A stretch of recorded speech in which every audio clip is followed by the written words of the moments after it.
datang di mata kuliah jaringan komputer. Pertemuan pertama, dan pada pertemuan pertama ini kita akan memulai pembahasan mengenai jaringan komputer dengan membahas mengenai internet. Nah, jadi pada video pertama kali ini, topik utamanya adalah what is internet. Bab chapter 1 atau introduction pada mata kuliah jaringan komputer, kita akan membahas big picture dari topik jaringan komputer dan internet. Karena ketika kita membahas jaringan komputer, erat sekali kaitannya dengan internet. Nah, pada bagian ini kita akan membahas banyak sekali terminologi dan pembahasan-pembahasan yang sifatnya definisi, kata kunci, dan seterusnya. Lebih lanjut nanti di chapter 2, 3, dan seterusnya kita akan mulai pembahasan yang lebih mendalam dan lebih detail mengenai jaringan komputer dan juga internet. Oke, mari kita lihat apa saja yang akan kita pelajari selama satu semester. Yang pertama, chapter 1 introduction bagian pertama, kita akan membahas mengenai apa itu internet dan apa itu protokol. Apa hubungan antara internet dengan protokol. Kemudian pada video berikutnya, kita akan membahas mengenai network edge. Apa itu network edge? Edge artinya ujung, network edge berarti ujung-ujung dari jaringan. Nah, nanti kita akan bahas pada video berikutnya. Yang ketiga, kita akan membahas mengenai network core. Network core ini adalah bagian kedua dari komponen internet atau jaringan komputer yang berada di tengah, betul. Core artinya ada di tengah. Yang berikutnya, kita akan membahas mengenai performance, bagaimana kalian bisa mengukur performance dari sebuah jaringan komputer. Yang ketiga adalah kita akan membahas protocol layers dan juga service models pada setiap layer. Mengapa? Karena jaringan komputer atau internet yang kita ketahui saat ini terdiri dari beberapa layers. Mengapa harus dibagi menjadi beberapa layers dan apa saja yang ada di masing-masing layers? Kita akan bahas pada kuliah ini. Yang terakhir, kita akan membahas mengenai security, keamanan. Karena jaringan internet, jaringan komputer itu berhubungan dengan pertukaran data. Maka keamanan jaringan menjadi salah satu hal yang akan kita pelajari pada mata kuliah ini. Dan yang satu, the last but not least, mengenai sejarah. Ini juga perlu dan penting untuk kita pahami bersama. Baik, kita mulai di topik yang pertama. Apa itu internet? Baik, kita bisa melihat internet dari beberapa view perspektif. Perspektif pertama kita akan melihat internet dari perspektif nuts and bolts, yaitu komponen yang membentuk internet dari mulai komponen yang paling kecil. Oke, dari perspektif nuts and bolts, internet itu, jaringan komputer itu terdiri dari billions of connected computing devices. Ada banyak sekali devices yang terhubung satu sama lain. Biasa juga devices ini kita sebut sebagai host atau kita juga bisa disebut sebagai end system. Di sini, di atas host, di atas end system ini berjalan banyak sekali aplikasi yang berbasis network yang kalian sudah sering pakai, saya yakin. Kemudian komponen berikutnya adalah bagaimana host ini, computing device ini saling terhubung satu sama lain. Nah, tentu ada di bagian tengah, ada komponen utama begitu ya, penghubung. Apa itu? Tools atau alat-alat yang menghubungkan host atau end system itu sering disebut sebagai router dan switch. Jadi terjadi proses atau alat untuk mengirimkan paket dari satu ujung ke ujung yang lain. Nah, ini alatnya. Bagaimana terhubungnya, bagaimana pengirimannya, transmisinya, pasti ada yang namanya communication links. Terdiri dari dua secara umum, kabel dan near kabel, begitu kurang lebih. Nah, setiap link itu memiliki kapasitas kecepatan pengiriman paket atau sering juga disebut sebagai transmission rate. Istilahnya yang kita sering dengar itu adalah bandwidth. Jadi adalah yang menentukan membedakan transmission rate antara satu link dengan link yang lain. Oke. Nah, setelah kita mengenal komponen-komponen tersebut, kita bisa bagi keterhubungan devices itu menjadi network yang lebih kecil.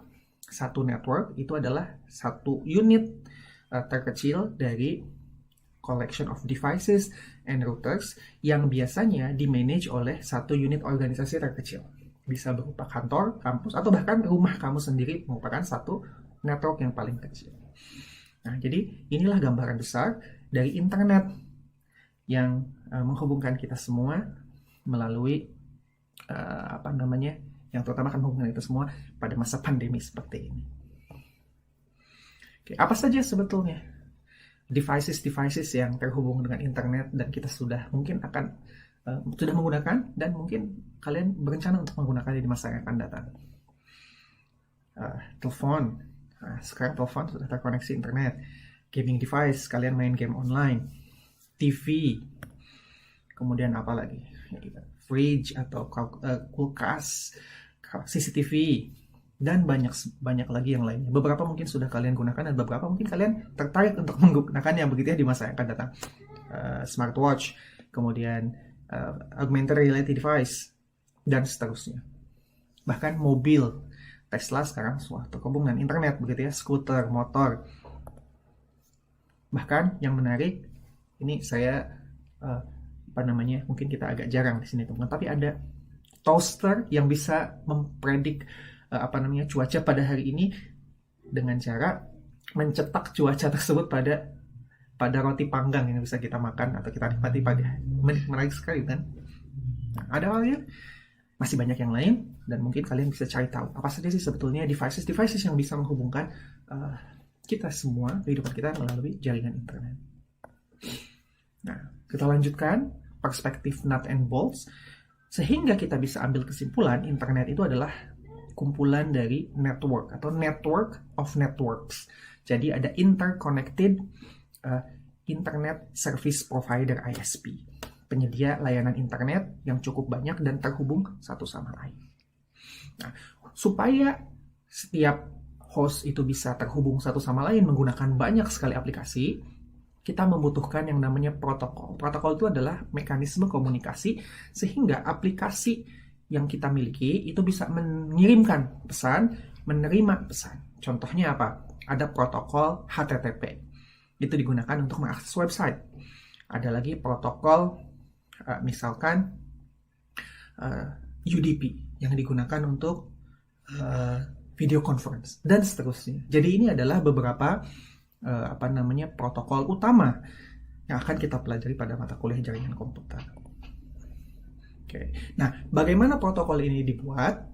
Protokol ini digunakan bersama-sama dan memiliki standarisasi tertentu yang diatur dengan menggunakan oleh satu komunitas atau institusi tertentu yang namanya IETF, Internet Engineering Task Force. Setiap protokol ini didokumentasikan dalam dokumen RFC atau Request for Comments. Jadi setiap protokol yang kita pelajari, rujukan utamanya adalah dokumen RFC yang dikeluarkan oleh IETF. Baik, itu perspektif pertama. Jadi ada nuts and bolts, komponen yang menghubungkan satu sama lain. Perspektif yang kedua dari internet kita akan bahas dari segi services. Jadi internet ini adalah infrastruktur yang menyediakan services.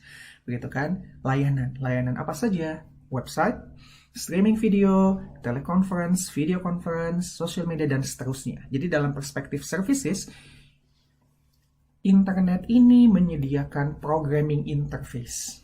Programming interface untuk apapun aplikasi yang akan kalian bangun.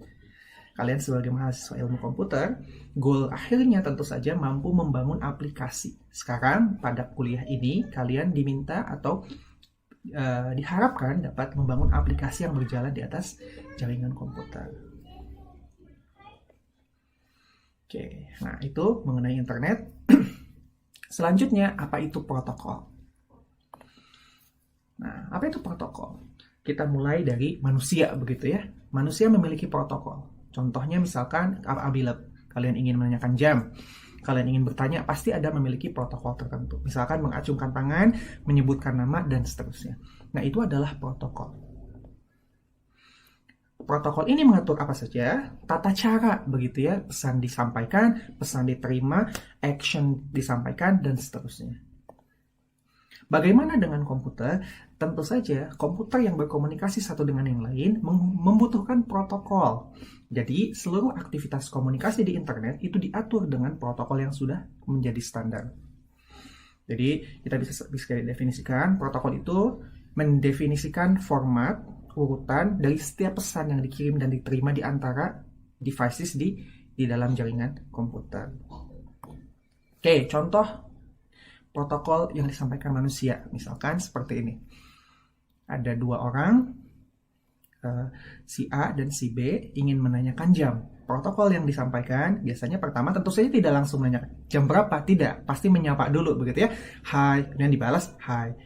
Boleh tahu sekarang jam berapa? Sekarang pukul 2. Nah, ini adalah protokol, ada mekanisme pesan yang dikirim, pesan yang diterima, action yang dikirim, action yang disampaikan. Apalagi contohnya? Ingin bertanya. Biasanya kalau bertanya, acuhkan tangan, sebutkan nama, sampaikan pertanyaan. Kemudian nanti yang dosen akan menjawab jawabannya dan mengucapkan terima kasih misalkan. Silahkan duduk kembali. Itu contoh protokol yang digunakan oleh manusia untuk berkomunikasi. Bagaimana protokol yang digunakan oleh komputer? Sama. Apabila satu komputer ingin meminta akses sebuah pesan dari sebuah komputer yang lain, maka dia akan mengirimkan contohnya TCP. Mengirimkan connection request, kemudian nanti server akan mengirimkan connection response. Ini seperti hi ibaratnya begitu ya, hi. Baru kemudian meminta sebuah file. Nanti server akan mengirimkan file balik. Nah, ini contoh protokol pada komputer. Nah, pada mata kuliah ini kita akan membahas banyak sekali protokol. Sampai jumpa di video berikutnya untuk membahas protokol-protokol yang ada di jaringan komputer.